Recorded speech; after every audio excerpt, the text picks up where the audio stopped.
Hoje, dia 10/10/2023, vamos iniciar mais uma aula, elaboração, do orçamento empresarial. Hoje nós estamos indo para a aula de número 7, no módulo de elaboração do orçamento empresarial. Hoje a gente vai falar um pouco mais. Ontem a gente fez um esboço aqui muito interessante sobre o orçamento empresarial. A gente trouxe vários exemplos e hoje, a gente vai continuar falando sobre esse assunto que é tão importante para as nossas vidas, para a vida de uma empresa. Sem um bom planejamento, sem nenhum bom fluxo de caixa, um orçamento empresarial bem organizado, é impossível uma empresa prosperar. Boa noite, Antônio, seja bem-vindo.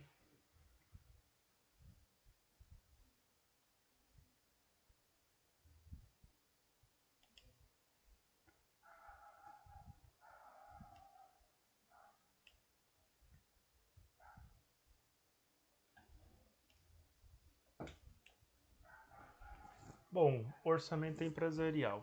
Vamos relembrar, um pouquinho aqui. A modalidade das empresas brasileiras, a mortalidade das empresas brasileiras, segundo o Sebrae, tem relação direta com a falta de controle sobre receitas e despesas. Ou seja, tudo que entra e tudo que sai, tudo que a empresa consegue ganhar de lucro, mas tudo que ela paga. Então as empresas acabam perdendo o controle do que entra e do que sai, por isso há muita, o grau de mortalidade das empresas é muito grande. 80% das empresas que abrem no Brasil, elas fecham as portas aí em menos de um ano. Então isso é preocupante. Muitas pessoas têm ideias fantásticas, têm ideias boas, porém, eles não conseguem fazer ali a parte financeira da empresa.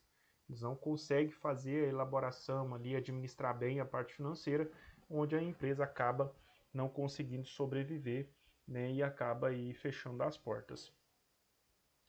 O orçamento empresarial ainda é uma ferramenta gerencial distante do dia a dia de muitos empresários. Eu posso dizer para você que muitos empresários não conhecem o orçamento empresarial. Muitos não conhecem. Não sabem do que se trata. Não sabem como fazer. Às vezes até faz sem saber o que está fazendo. E outros nem fazer faz. Por isso que muitos acabam fechando aí as suas empresas. Esse é um estudo que eu consegui através do Sebrae para trazer, ter alguns dados importantes, porque o Sebrae é um dos maiores parceiros das microempresas, ou seja, dos microempreendedores, aqueles que estão começando e até empresas aí já de grande porte. Boa noite, Antônio, seja bem-vindo. Boa noite, professor, tudo jóia? Beleza, e você? Jóia, bem, graças a Deus. Boa noite, Daniel, seja bem-vindo. Boa noite, professor. Boa noite, caros colegas. Então, pessoal, o orçamento empresarial, ainda é uma ferramenta gerencial distante do dia a dia de muitos empresários, seja por falta de tempo em organizar melhor o empreendimento ou por falta de conhecimento técnico e expertise de gestão, principalmente considerando os empreendedores que começam um negócio por necessidade, não por vocação empreendedora. Então, aqui nós temos o exemplo de muitas pessoas, quando a gente fala de começar um negócio por necessidade. Como que eu começo um negócio por necessidade, professor? Bom, você fica desempregado. De repente a empresa manda você embora do serviço. Você está desempregado, precisando trabalhar, não consegue um emprego, ou talvez não consegue um emprego que te pague o mesmo valor que você estava ganhando na empresa anterior, e isso gera frustração, Imagine que você trabalhava numa empresa, já havia lá 13, 14 anos que você trabalhava naquela empresa. E aí você já estava com um salário muito bom, porque muitos anos, de empresa. Boa noite, Vitória, Viviane, sejam bem-vindas.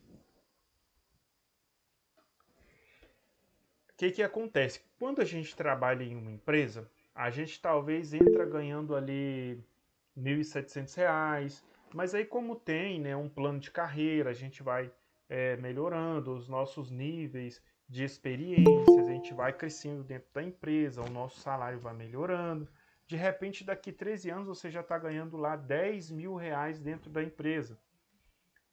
E de repente você é mandado embora, porque muitas das vezes o que acontece? Tem muitas empresas, elas vão investindo nos seus colaboradores e eles vão crescendo, vão crescendo, vão crescendo, né? E os seus salários também vão aumentando, vai aumentando. E aí de repente ela está com um colaborador fazendo serviço de gerente, ganhando 10 mil por mês.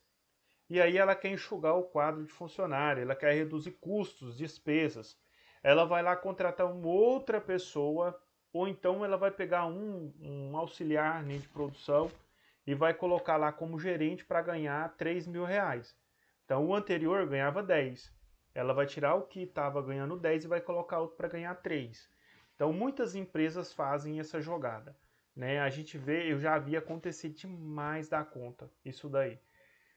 É ruim, né? Porque você às vezes tem um talento na mão, né? Às vezes a empresa está ali com um talento na mão, um profissional é altamente qualificado para desenvolver a função e ela simplesmente por questão de reduzir despesa, ela manda ele embora para contratar outro no lugar, ao invés de talvez dar uma oportunidade para esse cara crescer para outros lugares dentro da instituição, ou aproveitar ao máximo, né, a qualificação profissional daquela pessoa.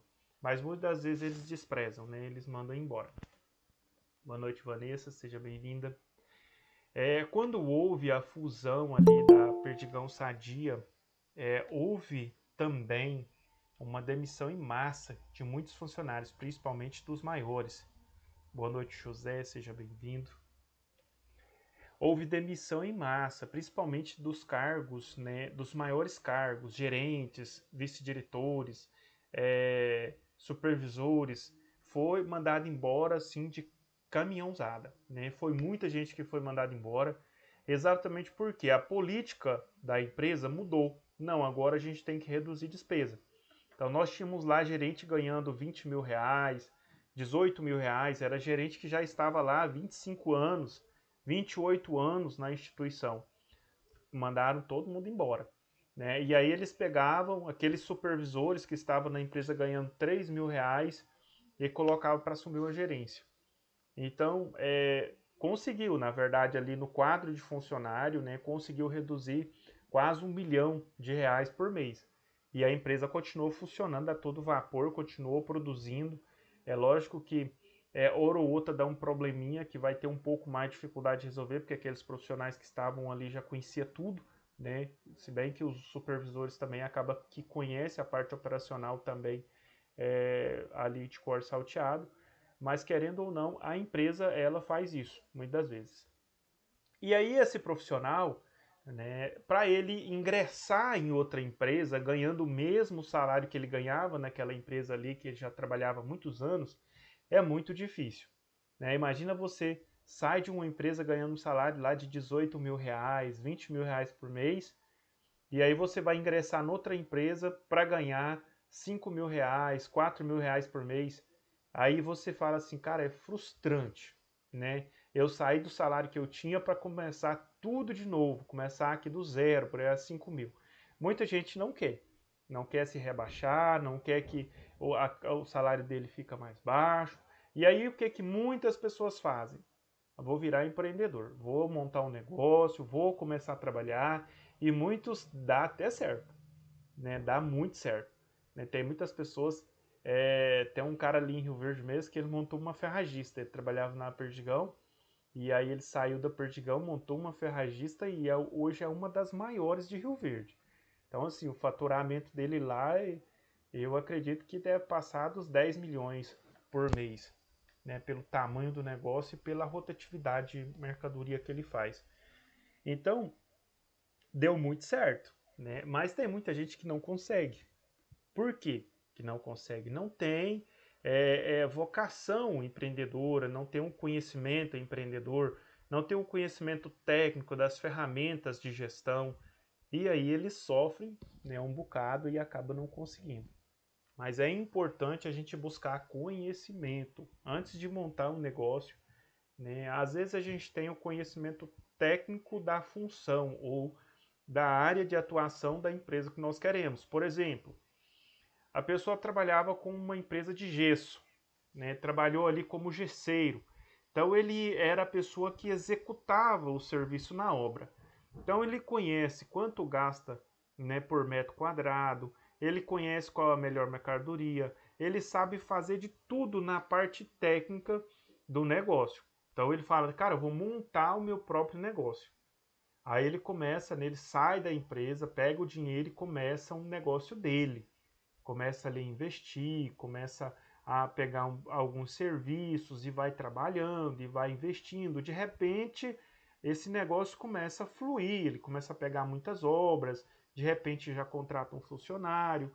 Mas o que, que acontece? Muitos pecam em não conhecer a parte, né, administrativa do negócio, ou a parte financeira, tentar reorganizar a parte financeira.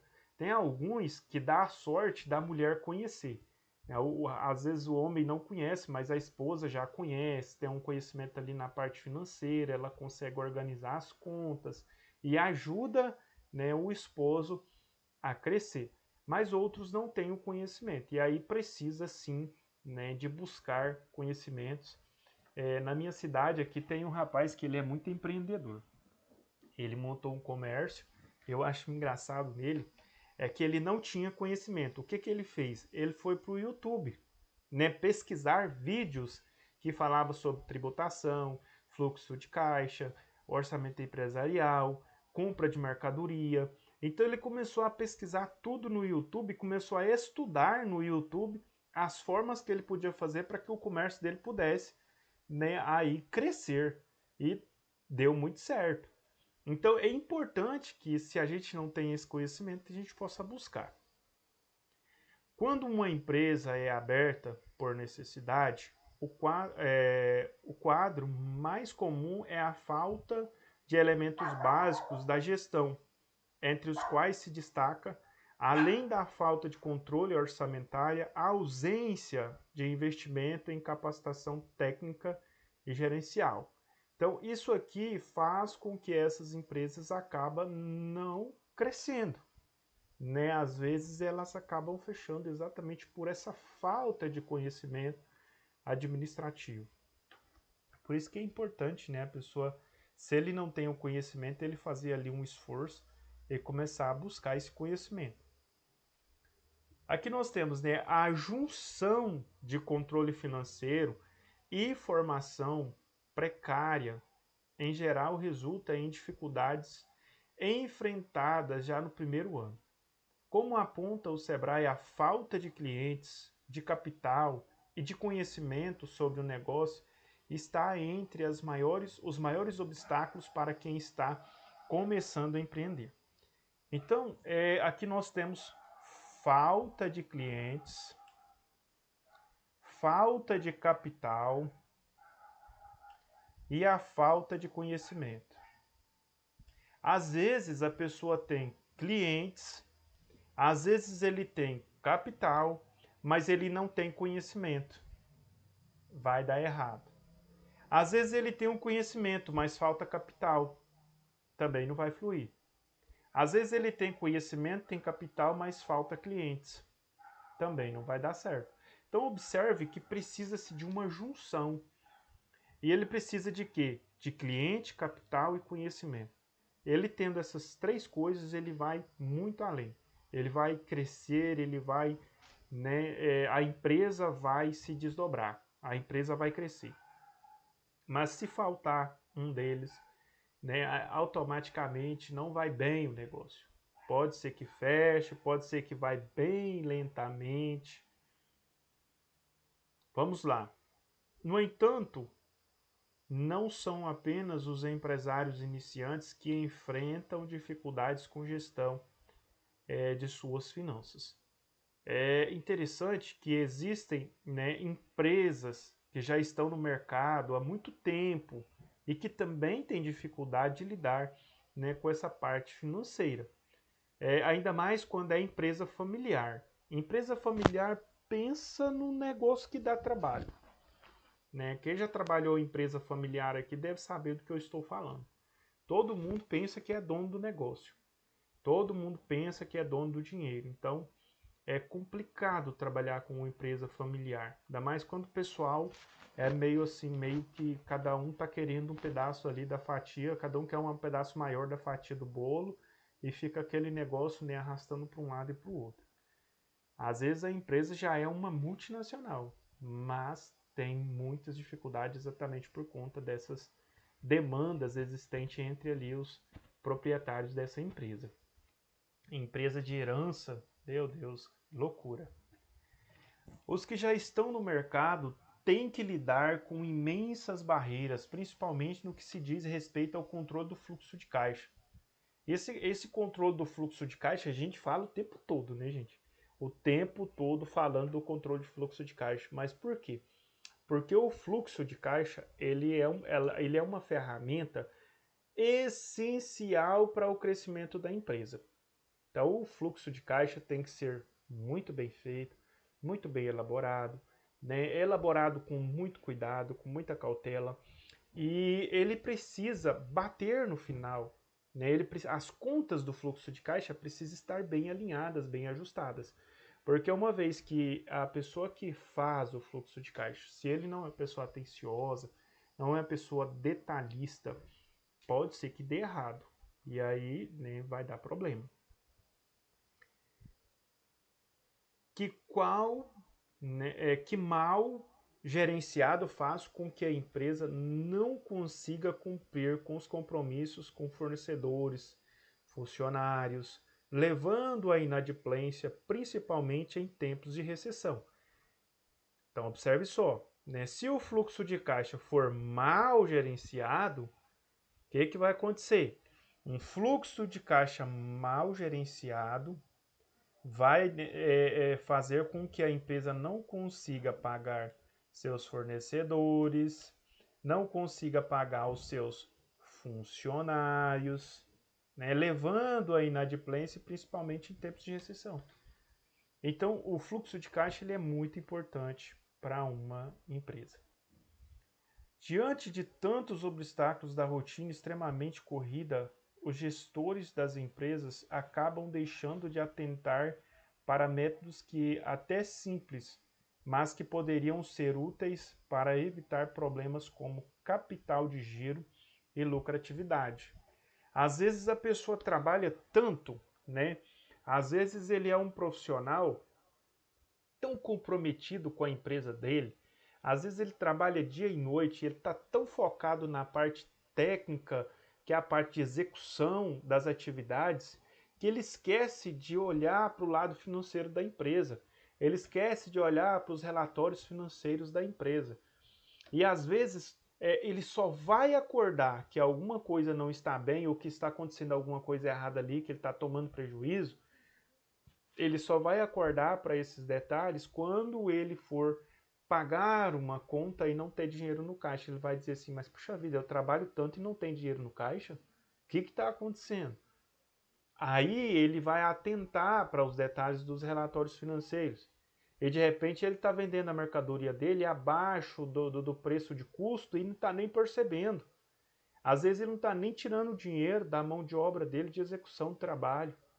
Então, precisa-se, né, de analisar essa parte financeira da empresa. A gente não pode focar tão somente na parte operacional e esquecer essa parte financeira. Ela é primordial, né, para o desenvolvimento de qualquer negócio, de qualquer empresa.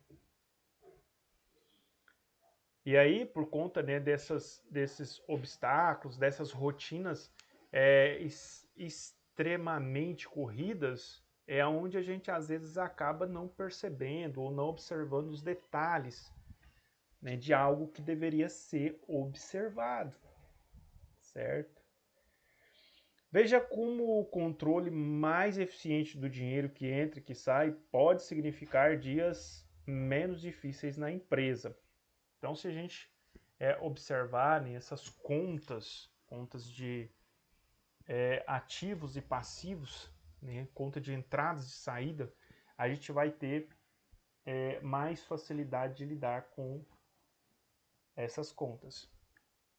Então, nós temos aqui, né, o significado do orçamento empresarial, os motivos para montar, aperfeiçoar mecanismos de controle e benefícios para as empresas.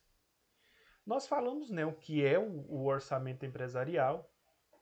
Nós vamos fazer um lançamento, né, dos dados, uma projeção dos dados futuros, né, de orçamentos, projeção futura de investimentos, de quanto nós vamos ganhar, de quanto nós vamos gastar, qual o investimento que nós podemos fazer.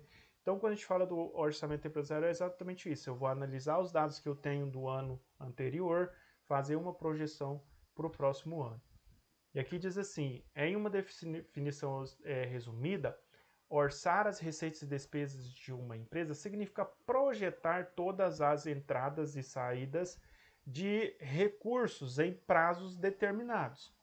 Em geral, as empresas que adotam o planejamento financeiro possuem uma maior interação entre os membros da equipe, visto que há domínio sobre o resultado final projetado, com os recursos fielmente alocados de acordo com a estratégia financeira elaborada. Então, nós fazemos um planejamento, os recursos são fielmente alocados para cada departamento ou para cada setor, né, de forma ali muito bem organizada. E no final a gente vai ter os resultados. No final a gente vai ter os resultados de um trabalho que foi elaborado e executado. E se for bem elaborado e bem executado, nós teremos um final feliz, né? Que sejam felizes para sempre. Então, final feliz. Se nós fizermos algo de forma desorganizada, o final não vai ser feliz. Vamos ter muita dor de cabeça ao longo, né, do ano e provavelmente no final das contas o negócio não vai bater, as contas não vão bater, né? Nós vamos quebrar muita cabeça, vamos ter que fazer muitos planos de ação para reverter quadros que talvez poderia ter sido evitado caso não tivesse algum erro ali no orçamento. Então é importante, né, que o orçamento seja muito bem elaborado. Para que o pequeno médio empresário, para o pequeno e médio empresário, esse orçamento é basicamente caseiro, mas não menos importante. Em uma empresa de maior porte, o responsável pela elaboração do orçamento é o departamento financeiro, mas os menores empreendedores, muitas vezes, é o empresário que acaba assumindo essa responsabilidade. Então, as empresas menores ou iniciantes, né, é o gestor ou o proprietário da empresa que vai ter que assumir essa responsabilidade, né, de fazer esse orçamento, de elaborar. E se ele não tem conhecimento, ele vai ter que buscar ali conhecimentos. No caso de vocês, né, já não vão sofrer mais. Caso vocês queiram montar um negócio, vocês já sabem o que fazer, né? Vocês já sabem como fazer, como elaborar esse orçamento, né? O fluxo de caixa também. Eu mostrei para vocês numa aula como que funciona o fluxo de caixa. É uma planilha bem simples, né? Dá para fazer no Excel com muita tranquilidade. O orçamento empresarial também a gente consegue fazer no Excel com muita tranquilidade. Não é difícil, é algo ali super fácil. Vamos aqui. Primeiro e maior interação e credibilidade do plano de ação e segundo, né, para o que o orçamento seja mais seguro e considere pontualmente os custos de cada atividade da empresa. Peraí, ficou um pouco para trás aqui. Nesse ponto, você não deve realizar o orçamento empresarial com base exclusivamente em suas necessidades e visão de negócio. O processo deve ser conduzido com o respaldo de toda a sua equipe. Primeiro, para maior interação e credibilidade do plano de ação. Segundo, para que o orçamento seja mais seguro e considere pontualmente os recursos de cada atividade da empresa. É justamente nessa antecipação, aparentemente, exagerada que mora o problema para o pequeno empresário. Afinal, se nem ao menos os gastos de um mês estão controlados, como saber o que será da empresa daqui a 1 ano, 2 ou 5 anos? Para o pequeno empreendedor, né, isso aqui é um desafio muito grande. Por que é um desafio muito grande? Ele não tem o conhecimento. Se ele não tem o conhecimento, ele não sabe como fazer.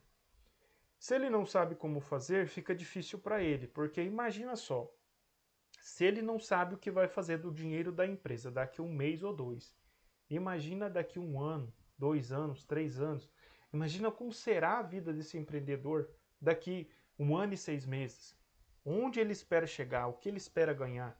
Então, muitas vezes ele não sabe. Ele sabe que o negócio está dando certo, está contando ali com a sorte. Está dando certo, mas ele não tem um norte, ele não tem uma expectativa. Ele não fez um planejamento para ele alcançar algumas metas. Então vai caminhando aí, né, em direção ao vento, enquanto está dando certo, né, vai fluindo. Mas e quando, né, as coisas apertarem?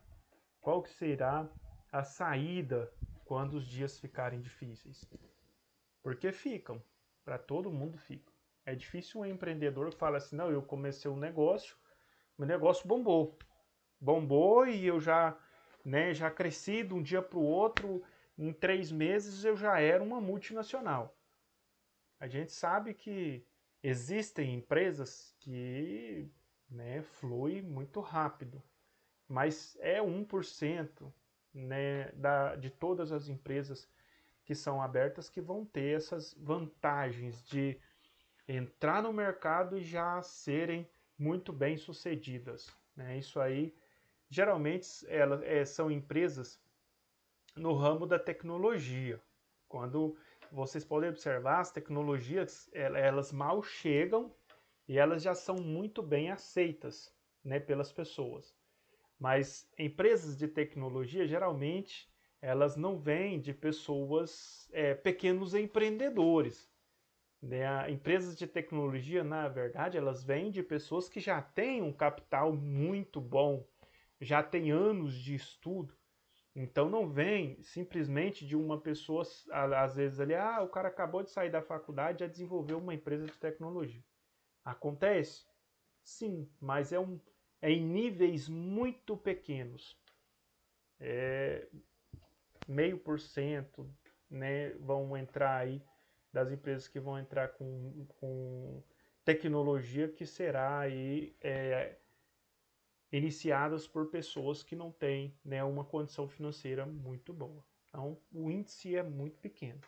Geralmente, a regra geral, essas empresas de tecnologias, elas vêm, né, banhadas de muito dinheiro, de muito estudo, né, e geralmente são as empresas maiores, Space Fox, Windows, entre outras. A resposta para essa dúvida está em uma observação simples. É preciso dar um passo de cada vez. Isso aqui é muito importante, gente. Como eu disse a vocês, nenhuma empresa ela começa hoje, e amanhã ela já é uma multinacional. Então ela começa, ela vai crescendo ali devagar, passo a passo, um passo de cada vez, com dificuldade, às vezes cai, levanta, às vezes fica devendo depois com muita dificuldade paga. Então, e de repente, né, essa empresa ganha força e por um período de sorte ela estoura, explode.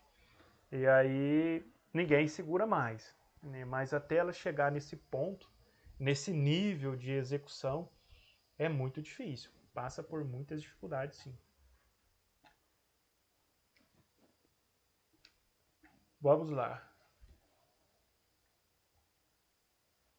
A importância de acompanhar as finanças diariamente. Bom, imagina se você tem um negócio e você não tem o hábito de acompanhar as finanças do negócio todos os dias. É mesmo que você ter 50 novilhas todas amojadas para parir lá no pasto e você dissesse, não, vou deixar isso aí. Elas vão parir por si só. Vai dar tudo certo.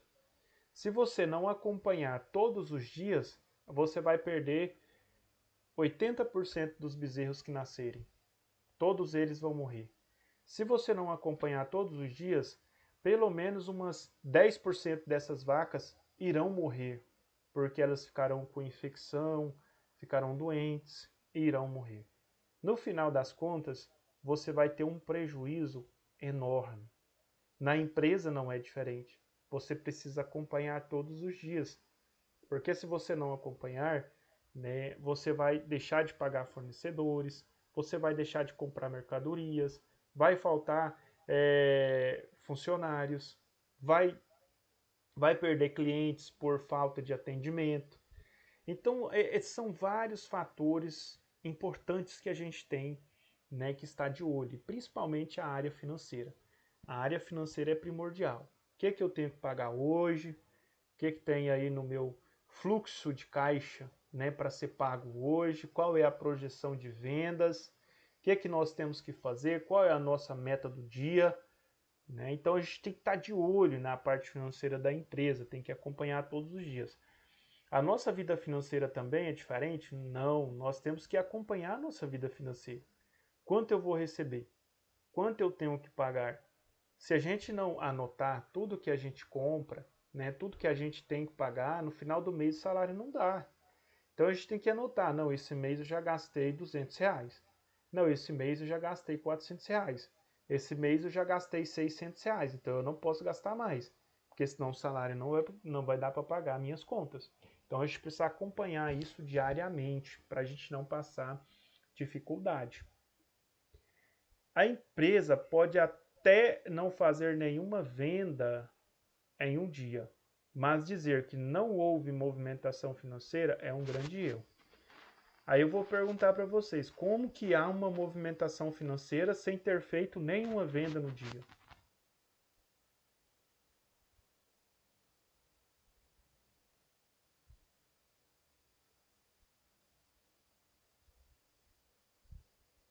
Aí nós falamos o seguinte,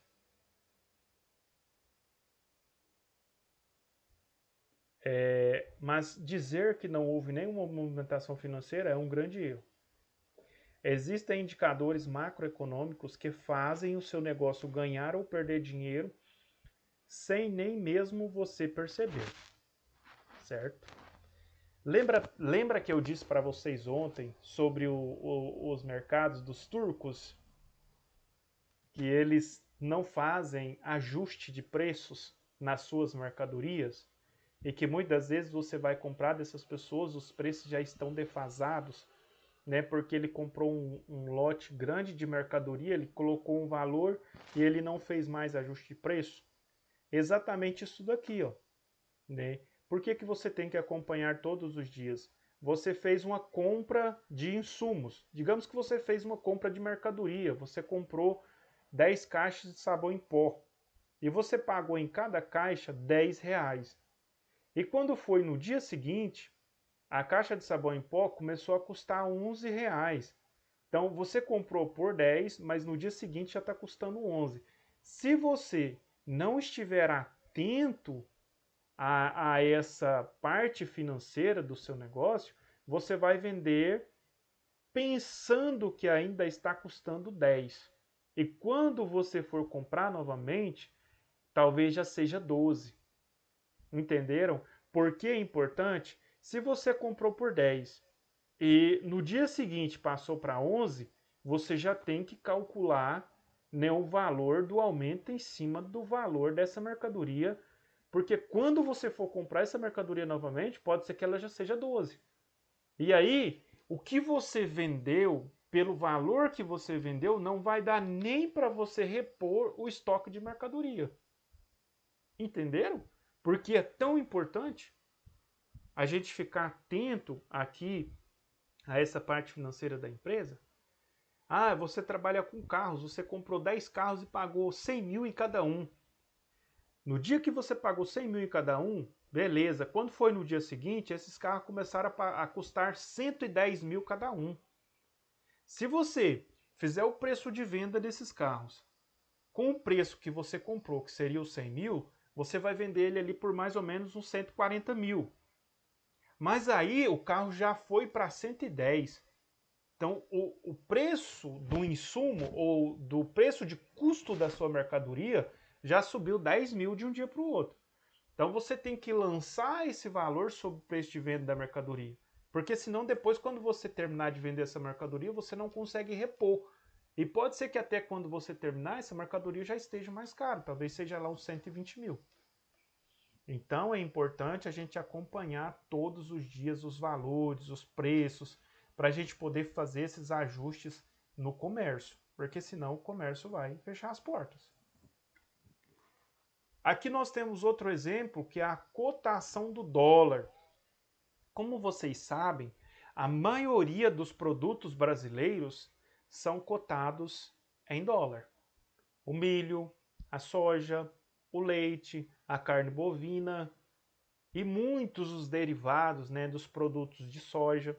O açúcar é cotado no dólar, o óleo é cotado no dólar. Então, muitas coisas que nós comemos, que nós compramos, é feito com base na cotação do dólar.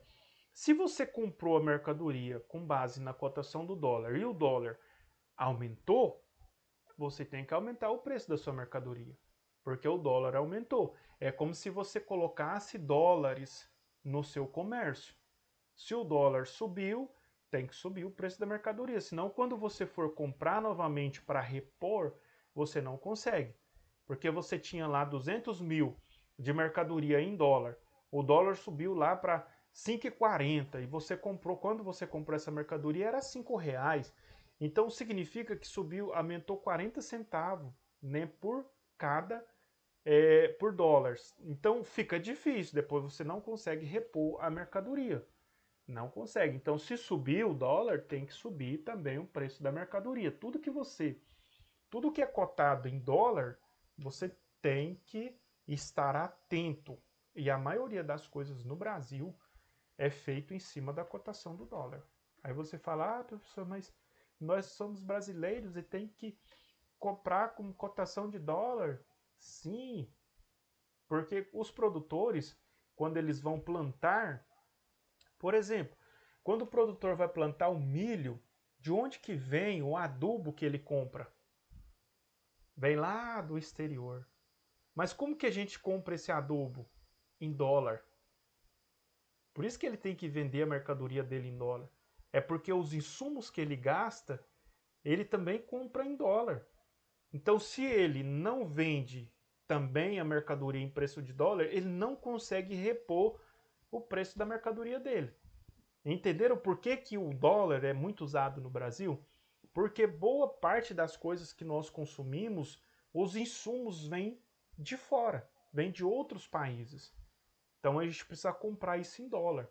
Então a mercadoria que será produzida com aqueles insumos que nós compramos em dólar, essa mercadoria também será vendida em dólar. Por isso que é tão importante o dólar. A variação cambial exerce influência direta no preço dos insumos, das mercadorias e dos serviços. O transporte, por exemplo, tem o seu preço diretamente afetado pela valorização da moeda americana. Esse é um indicador que sofre oscilação todos os dias. Lembra lá da paridade de preço da Petrobras? Aí eles falaram assim, não, tem que mexer na paridade de preço da Petrobras. Petrobras não pode vender combustível com base no dólar, não, porque a Petrobras é uma empresa brasileira. Como que ela pode vender o seu produto em dólar se ela é uma empresa brasileira? Tá, mas vocês ficaram sabendo da guerra lá em Israel. E vocês ficaram sabendo também que ali onde está tendo aquela guerra, né, se aquela guerra afetar ali o Irã, né, se ela afetar aqueles outros países ali da Arábia Saudita vizinhos, circunvizinhos, eles são os maiores produtores de petróleo do mundo. Eles produzem cerca de 23% de todo o petróleo, né, do mundo. Se porventura essa guerra se espalhar ali, naqueles países ao redor de Israel, corre um grande risco de faltar petróleo. Vocês acham que a Petrobras vai conseguir segurar o preço, né, com base na paridade, sem aumentar o preço do combustível? Nós sabemos que está faltando óleo diesel. E o preço do óleo diesel já subiu. Porque o óleo diesel é importado. Nós compramos o óleo em dólar. Como que a gente vai conseguir vender ele em real? O que vai acontecer? A empresa ela vai quebrar. Se ela entrar por esse caminho, ela quebra, ela não consegue manter. Porque ela está comprando o produto em dólar, está vendendo o produto em real. E aí ela não consegue, né? Ela não consegue sobreviver. E se faltar petróleo, como eles estão dizendo que pode acontecer, aí sim vocês vão ver a crise se instalar de vez no mundo. Não é só no Brasil, não. É no mundo. Porque se faltar, por exemplo, 23% da produção de petróleo que nós temos hoje, que vem de lá, do Irã, daqueles países ali ao redor de Israel. Gente, isso é um problema sério, né? Que nós possamos aí orar para que isso não aconteça. Né? Tem aquela questão do Hezbollah também, que dizem que ele está financiando ali a faixa de Gaza ali, no caso, já até fugiu o nome da cabeça aqui. O Hamas, né? Dizem que o Hezbollah está financiando o Hamas. Se o Hezbollah entrar na guerra, o Hezbollah já é ali parceiro do Irã. Então, gente, entende que o negócio fica feio. Misericórdia. Tomara que isso não aconteça. Mas o dólar tem uma influência muito grande mesmo. Esse é um indicador que sofre, né, oscilações todos os dias. E o dólar sofre, né, vocês podem observar na Bolsa de Valores. Quem aí segue a CNN Brasil também tem o CNN Brasil, ela traz todos os dias as notícias do mercado financeiro, se o dólar subiu, se o dólar baixou. Então, eu sempre gosto muito de estar observando ali as notícias sobre o mercado financeiro. Todos os dias eles trazem 3, 4 vezes por dia essas notícias sobre o mercado financeiro. Então, o dólar oscila muito. Minha hora ele está lá R$5, 5,10, 4,90 e aí ele fica ali oscilando. A essa altura, você pode estar pensando que esse tipo de informação não é útil para quem tem que lidar com diversas frentes ao mesmo tempo. Pode até mesmo pensar que é assunto para economistas, mas não é bem assim. Quer um outro índice que provoca alterações nas suas finanças, mesmo nos dias em que nada acontece? A depreciação patrimonial. Isso acontece com a gente também, né? A nossa casa, por exemplo, ela sofre depreciação todos os dias. É uma parede que trinca, né? É a tinta da parede que suja, é uma telha que quebra. Tudo isso é depreciação. A nossa casa começa a valer menos quando ela vai aparecendo essas avarias. Né? A nossa casa, de repente, quebra uma parede, quebra um vaso, quebra uma pia, depreciação. Né? Está perdendo valor porque está ficando velho. O nosso carro, depreciação, é um risco, é um ano, é uma batida, é uma encosta, é um pneu careca, é um motor fundindo, depreciação. Está perdendo valor. A empresa do mesmo jeito, as máquinas estão perdendo o seu valor, estão ficando velhas, estão enferrujando, estão desgastando por conta do uso contínuo. Depreciação está ficando mais barata. Então, num dia comum, normal, onde nada acontece, nenhuma venda, nenhum pagamento, você está perdendo dinheiro, porque a sua empresa está na fase de depreciação. Toda empresa, né, quando você compra uma máquina, que essa máquina entra lá no seu balanço patrimonial, já tem o tempo de depreciação dessa máquina. Então você compra ela, aí o fabricante vai dizer para você, não, o tempo de vida útil dessa máquina é de 10 anos. Então você vai jogar uma depreciação de 10 anos. Então, cada ano que passa, essa máquina vai perdendo valor. Digamos que você pagou 5 milhões na máquina. Então, a cada ano que passa, ela vai valendo menos. Né? No primeiro ano, 4 milhões, no segundo ano, ali 3 milhões, no quarto ano ou quinto ano, 2 milhões, e vai até zerar, até dizer assim, não, agora é sucata, pode jogar fora. Isso aí já não presta mais. Né? Entrou na fase de depreciação total. Isso nós falamos que é a desvalorização, né, de alguns bens. Máquinas e veículos podem sofrer a chamada desvalorização acelerada, percebida quando são utilizados full time, ou seja, 24 horas por dia. Por outro fator que exerce influência direta sobre o dinheiro da empresa dioturnamente são as constantes mudanças nas leis tributárias. Leis tributárias, gente, isso aqui é fenomenal. Eu vou até colocar de vermelho aqui, ó. Leis tributárias. Isso aqui é fenomenal, isso aqui acaba, destrói com a vida do empreendedor. E essas leis, elas mudam, né, de acordo com governos, de acordo com a política de cada governo, vai mudando essas leis tributárias. Isso aqui pode beneficiar uma empresa, mas 99% só vai prejudicar a empresa, porque ela precisa estar estudando isso daqui todos os dias, para ela não pagar impostos exagerados. E aí é importante que a empresa tenha uma opção, né, de sair. Por exemplo, nós estamos vendendo lá no estado de Minas Gerais, só que a tributação está muito alta para o estado de Minas Gerais. Se nós vendermos no estado do Amazonas, nós é imposto zero. Então vamos mudar a rota. Vamos sair do estado de Minas Gerais e vamos vender para o estado do Amazonas. Né? Vamos focar no estado do Amazonas e vamos deixar Minas de lado, porque lá a tributação está muito alta. Lá no Nordeste, lá a tributação é mais baixa, na Bahia. Então vamos vender para a Bahia.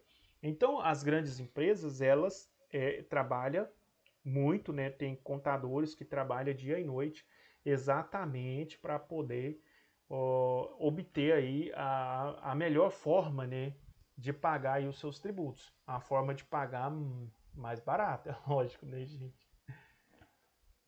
Isso aqui consome os brasileiros. Todos os dias os empresários brasileiros são bombardeados com as mudanças fiscais que os forçam a adaptar suas operações para pelo menos reduzir as perdas. Então a gente tem que estar de olho. Às vezes você está com estoque de mercadoria de 1 milhão e aí você não observa que houve uma mudança na lei tributária, que você vai pagar mais caro de imposto. E aí você está com uma margem de lucro, digamos ali, na esperança de pagar X imposto. Mas aí, quando você termina de vender a mercadoria ali, que você vai pagar ali alguns impostos, você observa que você está pagando XY de imposto. Ou seja, já consumiu praticamente 70% do seu lucro só nos impostos. Isso porque você não estava atento às mudanças da lei tributária. Entende o quanto é importante isso, gente? Nesse sentido, contar com um planejamento tributário eficiente é primordial para a saúde financeira do negócio. Não só adaptando a empresa às mudanças de legislação do mercado, como também ajustando o processo e prevenindo, né, contra as fiscalizações. Poderíamos entender a relação de motivos para você acompanhar suas finanças todos os dias. Poderíamos estender a relação de motivos para você acompanhar as finanças todos os dias. No entanto, o mais importante é que você perceba que não pode ficar parado enquanto tanta coisa está acontecendo. Sendo assim, podemos dar outros bons motivos para que a empresa passe a ter um orçamento, uma ferramenta de controle de gestão. Então, né, é muito importante essas ferramentas de controle de gestão. É muito importante a gente fazer essas análises todos os dias para saber como que está a saúde financeira da empresa. Pessoal, alguma pergunta? Vocês querem falar algo para complementar a nossa aula, alguma experiência?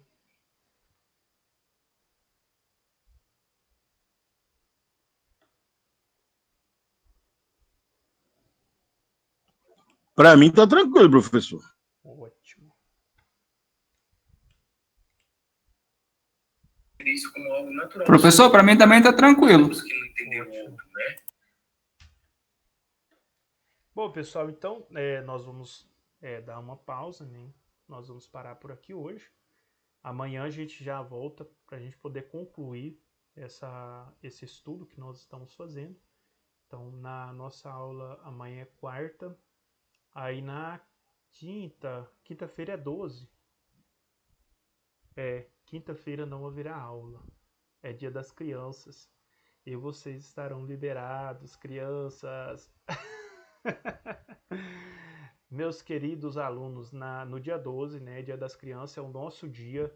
Então nós estaremos liberados. Então nós não teremos aula aí no dia 12. Consequentemente, no dia 13 vai emendar o feriado, né? Então vai ser quinta, sexta, sábado e domingo, e teremos aula na próxima segunda-feira. Então amanhã a gente vai fazer o quê? A gente vai concluir esse estudo. Porque aí na segunda-feira a gente já faz uma avaliação desse estudo e na terça-feira já é o encerramento desse módulo. Então já estamos terminando esse módulo. Olha que maravilha, só falta um. Então nós já estamos praticamente na reta final. Parabéns a todos vocês que chegaram até aqui. A gente sabe que não é fácil, tem família, filhos, trabalho, né? É uma luta constante, mas vocês estão conseguindo. Parabéns, vocês são guerreiros e guerreiras. É muito bom quando a gente vê várias pessoas empenhadas, dedicando o seu tempo em aprender, né? Em conseguir algo a mais, né, na sua bagagem, para que possa aí trilhar caminhos, né, por toda a vida e que possa ter argumentos quando estiver na roda de amigos, né, possa saber falar de vários assuntos empresariais. Vocês são o máximo. Parabéns, pessoal. E muito obrigado pela participação de vocês. Amanhã a gente retorna no mesmo horário. Muito obrigado. Tenham todos um excelente final de noite. Fiquem todos com Deus. Um forte abraço a você e sua família. Boa noite, professor. Boa noite, turma. Até amanhã. Boa noite a todos. Até amanhã. Até amanhã, professor. Obrigado. Valeu, até amanhã. Se eu tivesse passado